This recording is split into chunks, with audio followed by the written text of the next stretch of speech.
people say, hand it over to the Lord. Just hand it over to the Lord. How do you justify that logic with Paul's command, put on the whole armor of God? He says that twice. And you put it on by the reading of the Word of God and prayer. Because every one of these implements of the whole armor of God is simply nothing but the material manifestation of the presence of Jesus. If God does it all, why do I need to put on this armor? If God does it all, why do I need to put on this armor? If God does it all, why does James 4:7 say, resist the devil and he will flee from you? Why do I need to resist him if God does it all? If God does it all, why does the Word of God say in Peter 5:8, be sober, be vigilant, because your adversary the devil, as a roaring lion, walks about seeking whom he may devour. Now listen to this. Whom resist steadfast in the faith. Do what? Resist steadfast in the faith. There are three commands here. Be sober, be vigilant, and resist. The question, if Jesus does it all, why do I need to resist the devil? If God does it all, why did Paul write in Philippians 2:12, work out your own salvation with fear and trembling? He didn't say, hand it over to the Lord. He said, you work out your salvation with fear and trembling. I repeat what I said last Sunday. God will only give you what you're willing to fight for. The children of Israel defeated Jericho by miracle, but from Jericho to the promised land, they fought for every square inch they got. Two farmers met at the fence line that divided their farms.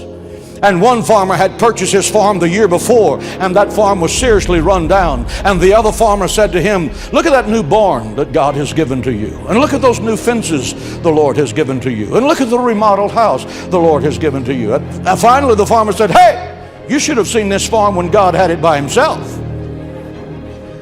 You pray like everything depended on God. You work like everything depended on you, and you'll reach your objective. But when you sit down on the stool of do nothing on your blessed assurance and say, well, just God will take care of it all. No, He won't. God provides worms for birds, but He doesn't throw them down their throats. They have to go get them. Concerning spiritual warfare, you just don't turn it over to Jesus. You take action. You don't just turn it over to Jesus. You take action. You put on the whole armor of God. You wrestle. You engage the enemy. You get eyeball to eyeball. You get close enough that you can smell his breath. You fight the good fight of faith. You take a stand in the evil day. You learn to fast. You learn to pray. You learn to take the living word of God and drive the prince of darkness out of your life. You don't sit back and whine and say you're defeated. You're a child of God and you can't be defeated.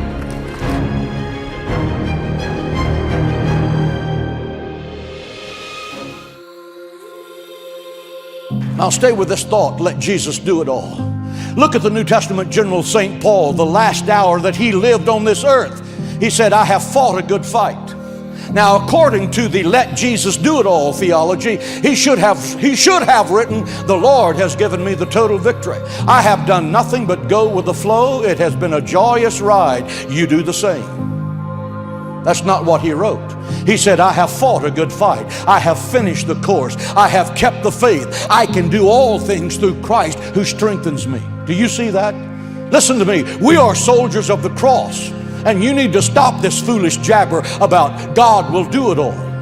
He will empower you to join Him in the fight, for we are co-laborers together with Christ. You put on the whole armor of God. You resist. You endure to the end. You stand in the day that's evil. You claim the victory through Jesus Christ. You defeat the dark side through the authority of His name and the Word of God and the blood of the cross. The victory is ours because we are soldiers in a fight that God has given us the victory.